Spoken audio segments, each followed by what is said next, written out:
June 29 ഞായറാഴ്ച. തിരുഹൃദയ തിരുനാൾ. ലൂക്ക 15 3 മുതൽ 7 വരെ വാക്യങ്ങൾ. യേശുവിൻ്റെ തിരുഹൃദയ തിരുനാൾ ആഘോഷിക്കുന്ന ഇന്നത്തെ സുവിശേഷ വായന ഇടയൻ്റെയും ആടുകളുടെയും ഉപമയാണ്. യേശുവിൻ്റെ കാലത്ത് ഇടയനും ആടുകളും തമ്മിൽ വളരെ വ്യക്തിപരമായ ഒരു ബന്ധമുണ്ടായിരുന്നു. ഇടയൻ തൻ്റെ മുഴുവൻ സമയവും ആടുകളോടൊപ്പം ചെലവഴിച്ചതിനാൽ അവന് ഓരോ മൃഗത്തെയും നന്നായി അറിയാൻ സാധിച്ചിരുന്നു. മനുഷ്യരെ പോലെ തന്നെ വ്യത്യസ്ത വ്യക്തിത്വങ്ങളും മുൻഗണനകളും മൃഗങ്ങൾക്കുണ്ട്. എന്നാൽ ആടുകൾ സാധാരണഗതിയിൽ വലിയ സാമാന്യ ബുദ്ധിയില്ലാത്ത മൃഗങ്ങളാണ്. അവർ മണ്ടന്മാരല്ല, എന്നിരുന്നാലും ആട്ടിൻകൂട്ടത്തിൻ്റെ ഭാഗമാകുമ്പോൾ അവയ്ക്ക് കൂടുതൽ സുരക്ഷിതത്വവും സുഖവും അനുഭവപ്പെടുന്നു. ആട്ടിൻകൂട്ടത്തിൻ്റെ ഭാഗമാവുന്നത് ആടുകൾക്ക് സുരക്ഷിതത്വത്തിൻ്റെയും ആശ്വാസത്തിൻ്റെയും ഒരു ബോധം നൽകുന്നു. അതുപോലെ തന്നെ സഹവർത്തിത്വത്തിൻ്റെയും ഒരു ബോധമുണ്ടാകുന്നു. ഒരു കൂട്ടത്തിൻ്റെ ഭാഗമാകാനും മറ്റുള്ളവരെ പിന്തുടരാനുള്ള സഹജമായ ഒരു ആവശ്യത്തോടെയാണ് ആടുകൾ ജനിക്കുന്നത്. യേശു തന്നെ നല്ല ഇടയൻ എന്ന് വിളിച്ചു. അവൻ തൻ്റെ ആടുകളെ അറിയുന്നു. അവൻ അവയെല്ലാം സ്നേഹിക്കുന്നു. ഇന്നത്തെ സുവിശേഷത്തിലെ ഇടയനെ പോലെ നഷ്ടപ്പെട്ടതിനെ അന്വേഷിക്കുന്നതിനായി 99 ആടുകളെ ഉപേക്ഷിക്കാൻ, അതുപോലെ തന്നെ സ്വയം ജീവൻ പണയപ്പെടുത്താൻ അവൻ തയ്യാറാണ്. അത്രമാത്രം അവൻ കരുണാമയനാണ്. ഓരോരുത്തരും അവന് പ്രധാനമാണ്.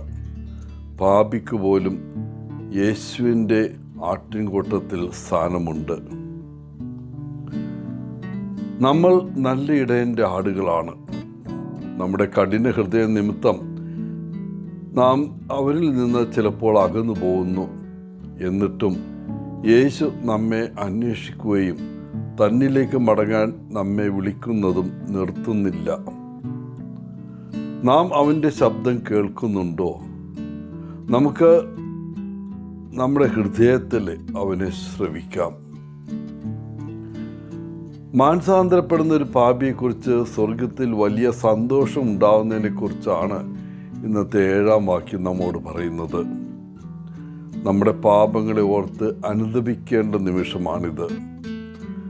നമ്മുടെ നിയോഗത്തിൻ്റെയും അവഗണനയുടെയും പാപങ്ങൾക്ക് ക്ഷമ ചോദിക്കാൻ നാം അവനിലേക്ക് തിരിയുമ്പോൾ യേശുവിൻ്റെ സ്നേഹനിർഭരമായ ആലിംഗനം അനുഭവിക്കാൻ ഒട്ടും വൈകില്ല. നമ്മളെ തന്നെയും മറ്റുള്ളവരെയും നാം എങ്ങനെയാണ് വിലമതിക്കുന്നത്? നമ്മുടെ രക്ഷകൻ നമുക്ക് വേണ്ടി മരിക്കുന്നത് എത്ര പ്രധാനമാണ് എന്ന് നാം എപ്പോഴെങ്കിലും തിരിച്ചറിഞ്ഞിട്ടുണ്ടോ? യേശു നമ്മുടെ ഓരോരുത്തരുടെയും ജീവിതത്തിന് അങ്ങേയറ്റം വില നൽകുന്നുവെന്ന് സുവിശേഷ ഭാഗം നമ്മോട് പറയുന്നു. തീർച്ചയായും നമ്മിൽ ആരും വഴിതെറ്റിപ്പോകാൻ അവൻ ആഗ്രഹിക്കുന്നില്ല.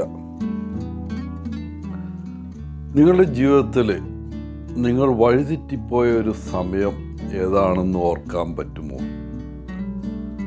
നിങ്ങളുടെ സ്വത്വബോധം, സ്ഥാനം അല്ലെങ്കിൽ ദിശാബോധം എന്നിവ നഷ്ടപ്പെട്ട ഒരു സമയമായിരിക്കാം അത്. ഇന്ന് നമുക്ക് സ്വയം ചോദിക്കാം, എൻ്റെ ജീവിതത്തിൽ ഞാൻ എങ്ങനെയാണ് വഴിതെറ്റിപ്പോയത്? ദൈവത്തിൽ നിന്ന്, യേശുവിൽ നിന്ന്, പരിശുദ്ധാത്മാവിൽ നിന്ന് ഞാൻ അകന്നുപോയോ?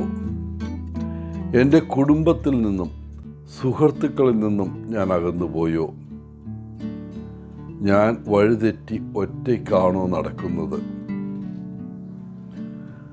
പിന്നെ നിങ്ങളെയും നിങ്ങളുടെ പവിത്രമായ ഹൃദയത്തെയും എടുത്ത് നിങ്ങളുടെ മുഴുവൻ അസ്തിത്വത്തെയും യേശുവിൻ്റെ പവിത്രമായ ഹൃദയത്തിൽ ഭരമേൽപ്പിക്കുക. നിങ്ങളുടെ ഭാരം യേശു ചുമക്കും.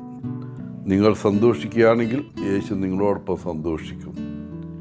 ഇതിൽ കൂടുതൽ നമുക്ക് മറ്റെന്താണ് ചോദിക്കുവാൻ കഴിയുക? എല്ലാവർക്കും ഇന്നത്തെ തിരുനാളിൻ്റെ മംഗളങ്ങൾ നേർന്നുകൊണ്ട് ഒത്തിരി സ്നേഹത്തോടെ പോളച്ചൻ CSSR ഫ്രം കേരള.